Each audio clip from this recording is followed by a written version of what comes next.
கற்றுக்குவேன் சாட்சியனுக்கு கற்றுக்கூடான்னு கொஞ்சம் நன்றி ஏறெடுக்கிறேன். எங்கள் அப்பா கூட ஒரு வாரமாக அவர் சாப்பிட்றதே இல்லை, வெறும் கஞ்சி தான் அப்படி குடிச்சிட்டு இருந்தார்.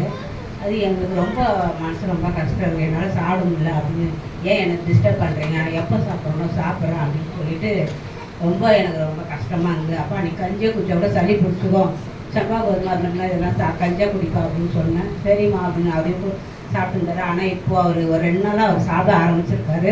நான் கர்த்தர்கிட்ட ப்ரேயர் பண்ணேன், ஏசப்பா அவருக்கு ஆகாரம் அடங்கிச்சுன்னா எங்களுக்கு ரொம்ப கஷ்டமாக இருக்கும், அவர் எப்படியான சாப்பிடணும்னு சொல்லிட்டு நான் ப்ரேயர் பண்ணேன். அதேமாதிரி பாஸ்டர் இவ்வளோ பலவீனமாக ஆயிடுச்சு, அவருக்கும் நாங்கள் கர்த்தருக்கு, ஏன்னா அவர் வந்து எங்களுக்கு ஒரு பாஸ்டர் வந்து எங்களுக்கு ஒரு தகப்பன் மாதிரி, அவருக்கு எந்த பலவீனம் வரக்கூடாது. ஆனாலும் கர்த்தர் அவரை கைவிட மாட்டார். அதனால் எங்கள் அப்பாவையும் அவரை சாப்பிட வச்சுருக்காரு, பாஸ்டருக்கும் நல்ல ஒரு சுகத்தை கொடுத்துருக்காரு. அதுக்காக கர்த்தருக்கு கொடான கொடி நன்றி ஏறெடுக்கிறேன். அது மட்டும் இல்லை,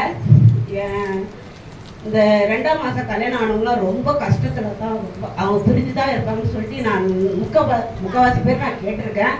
ஆனால் எல்லன் மாமாவும் எங்கள் அக்காவும் சேர்ந்துருக்காங்கன்னா அது கர்த்தரோட கிருபை தான்.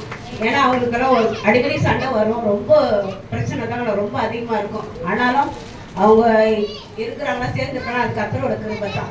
அவங்களுக்கு எவ்வளோ சண்டை, அந்த ஒரு செகண்ட் தான் அவர் நினைச்சது, எங்கள் மாமா நினைப்பார், அதை மனசுலேயே வச்சுக்க மாட்டார் அவர். ஆனாலும் இருந்தாலும் எங்கள் மாமா கூட ஒரு நல்லவர் தான். கர்த்தருக்கு ஒரு கொடான கொடி நன்றி சொல்கிறேன். எங்களுக்கு வந்து இந்த சாட்சியை கர்த்தரை ஆசீர்வதிக்கணும்.